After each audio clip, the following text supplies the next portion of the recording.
నమస్తే. Welcome to our channel. నేను మీ పద్మావతి. ఈ రోజు మనతో పాటు ప్రముఖ ఆధ్యాత్మికవేత్త మరియు వాస్తు జ్యోతిష్య పండితులు శేషగిరిరావు గారు ఉన్నారు. ఆయనతో మాట్లాడి కర్మ విశేషాల గురించి తెలుసుకునే ప్రయత్నం చేద్దాం. మీరు కూడా చూసేసేయండి. నమస్కారం గురువుగారు. గురువుగారు, సంక్రాంతి తర్వాత గుర్తుకొచ్చే పండుగ కనుమ. అయితే కనుమ అయితే మనకి పాడి పంటల గురించి జరుపుకుంటారు. ఆ రోజు ఎంతో విశేషంగా రైతులకు పెద్ద పండగనే తెలుసు. అయితే దాంతో పాటుగా 2 తెలుగు రాష్ట్రాల్లోని కొన్ని ఏరియాస్‌లో ఏటలేసుకోవడం ఉంటుంది. ఆ రోజు కొంచెం ముక్క అనేది కూడా తింటూ ఉంటారు.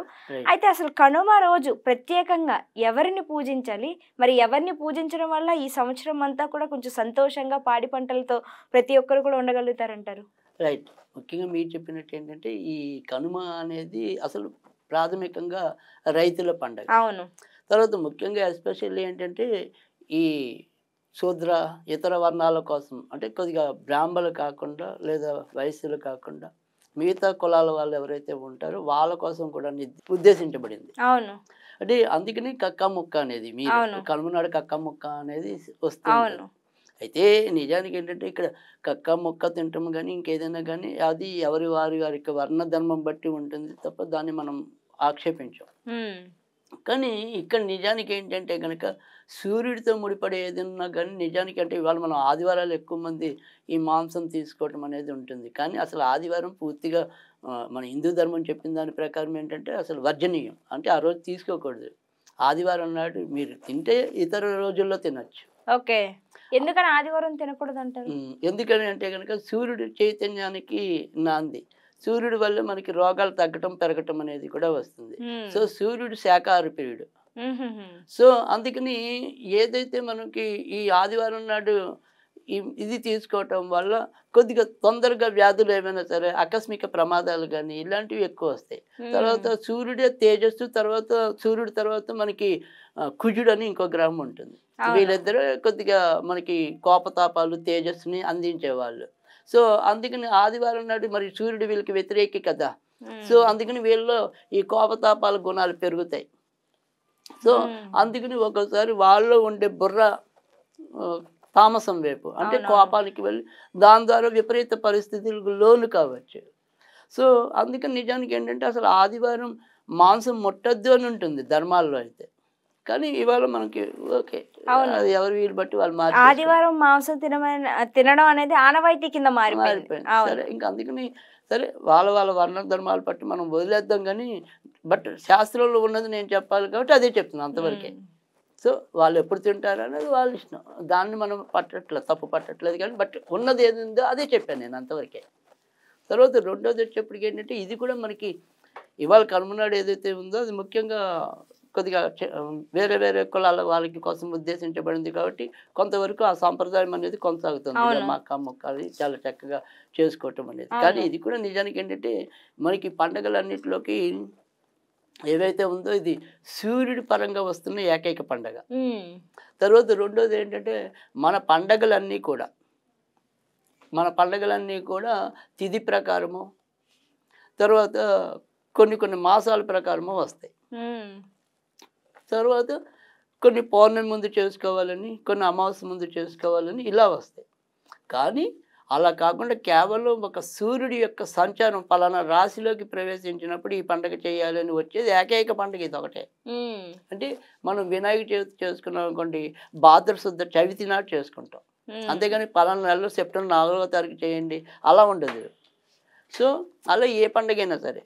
సో ఆ ఉగాది వచ్చింది అంటే కనుక మరి చైత్ర శుక్ల పాడ్యం నాడే చేస్తాం. అవును. సో అందుకని ఇక్కడ సూర్యుడితో సంబంధం ఉంది కాబట్టి ఎప్పుడు వచ్చినా మీకు అందుకని జనవరి 13, 14, 15 వీటికి అటు ఇటుగానే వస్తుంది. సూర్యుడు పలానా అంటే మకర రాశిలోకి ఎప్పుడైతే ప్రవేశిస్తాడో అప్పుడు మాత్రమే సంక్రాంతి జరపడం అనేది. అంటే మనకి సూర్యుడు మాత్రమే ప్రత్యక్షంగా కనపడే దేవుడు. అవును. అంటే మిగతా దేవుళ్ళు మీరు చూస్తారు చూడరు. సో లేరు అనుకుంటే లేరు, ఉన్నారు అనుకుంటే ఉన్నారు. కానీ సూర్యుడు లేరంటే మీరు ఒప్పుకోవాలిగా, ఉన్నాడుగా, కంటికి ఎదురకుండానే కనపడుతున్నాడుగా. సో అందుకని కంటికి కనపడే దేవుడు ఎవడు అంటే కనుక సూర్యుడే. సో ఆ సూర్యుడి యొక్క గమనం బాగుంటేనే కర్షకులు బాగుంటారు. సో కర్షకులు బాగుంటేనే మనందరం బాగుంటాం. కనుక ఇక్కడ ఏదైనా అందుకని మనకి ప్రకృతిలో ఏవైతే మనంటికి సహాయం చేస్తున్నాయో వాటన్నిటికీ కూడా ఎప్పుడో అప్పుడు కృతజ్ఞత చెల్లించుకోవటం అనేది మన యొక్క పండగల సారాంశం హిందూ ధర్మంలో. అందుకని ఇక్కడ కర్షకుడిని గౌరవించడంతో పాటు కర్షకత్వానికి అంటే మనం ఏదైనా సరే ఫలాలు పండడానికి వాటన్నిటికీ ఉపయోగపడే పశు సంపద ఏదైతే ఉందో వాటిని కూడా మనం గౌరవించడం. అందుకే గంగిరెద్దుల రూపంలో వాళ్ళు వచ్చి మన దగ్గర అంటే ఇప్పుడు ఉత్తి రోజుల్లో కూడా వచ్చి వాళ్ళు యాచించుతున్నారు, అది వేరే విషయం. కానీ పాత రోజుల్లో ఈ గంగిరెద్దులు కానీ హరిదాసులు కానీ జంగమ దేవర్లు కానీ ఇలాంటి వీళ్ళందరూ కూడా మనకి ఈ సంక్రాంతి రోజుల్లోనే కనపడేవాళ్ళు. మిగతా రోజుల్లో వాళ్ళంతా ఉండరు. ఇప్పుడు యాచనా మార్గాల్లో అదొకటి అయింది కాబట్టి ఇప్పుడు మనకి ఉత్తి రోజుల్లో కూడా ఈ గంగిరెద్దులు వాళ్ళు ఎక్కడ పడితే అక్కడ వీధుల్లో కనపడుతున్నారు మనకి. కానీ గంగిరెద్దులను అలంకరించి అర్చించడం అంటే మనకి వాళ్ళకి ముఖ్యమైన పొలాలకి ఉపయోగం దున్నేదే వాళ్ళతో, ఆ ఎద్దులతో కదా. అందుకని ఆ ఎద్దుల్ని గౌరవించడం అనేది లేదా మన యొక్క పశు సంపదని గౌరవించడం అనేది. తర్వాత ధాన్యపు రాసులన్నీ కూడా మన ఇంటికి తరలిస్తారు, అంటే రైతులు చెప్పేది. ఆ సంపద వృద్ధి చెందటం అనేది అంటే ధాన్యపు సంపద వృద్ధి చెందాలి, పశు సంపద వృద్ధి చెందాలి. తర్వాత దేశం లేదా ప్రాంతం యొక్క వాతావరణం సమతుల్యంగా ఉండాలి. ఇవన్నీ ఉన్నప్పుడు మాత్రమే మనం సంక్షోభం లేకుండా సంక్షేమంలోకి వెళ్ళగలుగుతాం. సో అలాంటి సంక్షేమం లభించడానికి గుర్తుగా ఈ కర్షకుల పండగగా ఈ కనుమ చేసుకుంటున్నాం. ఎందుకంటే తల్లి ఈ రైతులను కాపాడు, ఈ సంపదను కాపాడు, వీళ్ళందరూ బాగుంటేనే మేము బాగుంటామని చెప్పి మనం పూజించే దేవుల్ని మొక్కుకోవటం. ఆ రకంగా వీరి పరంగా కూడా మనం స్తుతి చేయటం అనేది కనుక ఆ రకంగా మనం ఈ కర్షకుల పండుగ కనుమకి చాలా ప్రాధాన్యత అనేది ఉంది. సో భోగి నాడు నుంచి కనుమ నాడు 3 రోజులు కూడా మనకి చాలా ప్రాధాన్యత అనేది ఉంటాయి. భోగి రోజు నాడే బొమ్మల కొలువు పెట్టి కనుమ నాటితో ముగించడం అనేది ఉంటుంది. తర్వాత అదే భోగి నుంచి 3 రోజులు కూడా ఈ గొబ్బెమ్మలు పెట్టి కనుమ అది భోగి రోజు. అయితే ఈ గొబ్బెమ్మలు కూడా ఉంటాయి. ఈ గొబ్బెమ్మలు కూడా కనుమ రోజు దాకా పెడతారు. కనుమ రోజు తర్వాత ఆపేసి అప్పుడు ఏవైతే ఉన్నాయి కదా అంతకైతే మనం ప్రతిరోజు ధనుర్మాసం నుంచి, అంటే ఇప్పుడు మనకి పట్టణాల్లో వాళ్ళకి అంత తెలియదు కానీ ఈ గ్రామీణ ప్రాంతాల్లో ఏం చేస్తారంటే ధనుర్మాసం నుంచి ఈ గొబ్బెమ్మలు ప్రతిరోజు పెడతారు. ఏ రోజుకి ఆ రోజు తీసేసాక వాటిని గోడలకి పిడకలుగా వేస్తారు. ఈ పిడకలుగా వేసినవి ఏవైతే పిడకలు ఉన్నాయో రథసప్తం వస్తుంది కదా నెక్స్ట్ నాల్లో ఫిబ్రవరిలో వస్తుంది ఇంచుమించుగా. ఆ సప్తమి నాడు వచ్చే రథసప్తమి నాడు ఈ యొక్క పిడకల మీద ఈ పరవాన్నాన్ని వండి సూర్యుడికి నివేదన చేస్తారు. అప్పుడు మన ఆరోగ్యం బాగుంటుంది అని చెప్పి. కనుక ఆ రకంగా ఈ కనుమ పండుగ రోజు కర్షకుల యొక్క సంక్షేమాన్ని మనం కోరుకోవటం అనేది ముఖ్యం. కనుక ఇక్కడ మనం ఏం చేయాలంటే సరే ఎవరికి తెలిసినది పైగా రైతులు వాళ్ళ పద్ధతులు వాళ్ళకు ఉంటాయి.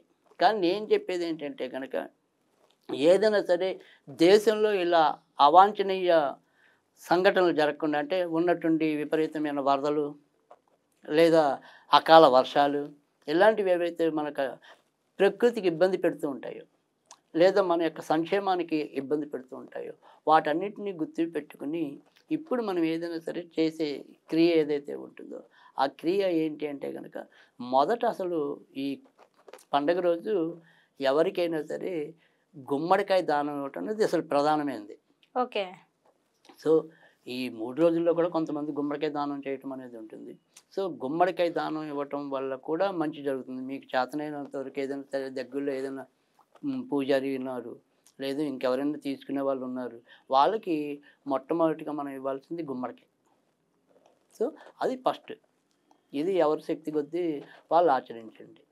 అలా తర్వాత రెండోది ఈ రైతులు బాగుండడం కోసం మనం ఏం చేయాలి అంటే కనుక కొద్దిగా నెలకు ఒక సోమవారమైనా సరే ఈ అన్నపరవానం వండి లక్ష్మీదేవికి నివేదన చేయండి. సో దానివల్ల కూడా మనకి ధనధాన్యాలు వృద్ధి చెందాలి. అంటే మన ఇంట్లో సంపదతో పాటు మన విశ్వ సంపద అంతా కూడా ఇబ్బంది లేకుండా పట్టడం అనేది ఉంటుంది. కానీ అలా సోమవారం అంతా చేస్తూ ఉంటే మంచిది.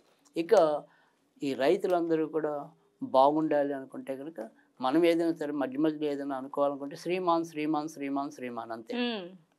ఇదొక్క నామాన్ని వీలైన రోజు పఠిస్తూ ఉన్నా కానీ మనకి ఈ వాతావరణ సమతుల్యత లభించటం అనేది, లేదా ఎక్కువ నష్టాలు వాటిల్లకుండా కాపాడబట్టం అనేది ఉంటుంది. కనుక ఈరోజు ఈ కనుమ పండుగని ఇలా చేసుకుంటే కనుక మరింత ప్రయోజనం అనేది ఉంటుంది. తర్వాత రెండోది ఏంటంటే, ఏదైనా సరే కనుమ పండుగ అనేది ముఖ్యంగా మొదటి చెప్పుకున్న రైతుల పండుగని. సో ఈ రైతుల్ని గౌరవించటం అనేది చాలా చక్కగా చెప్పారు. అందరినీ గౌరవించాలి మీరన్నట్టు. అండ్ దాంతో పాటుగా కనుమ గురించి విశ్లేషణగా వివరించడం కూడా చాలా చక్కగా ఉంది.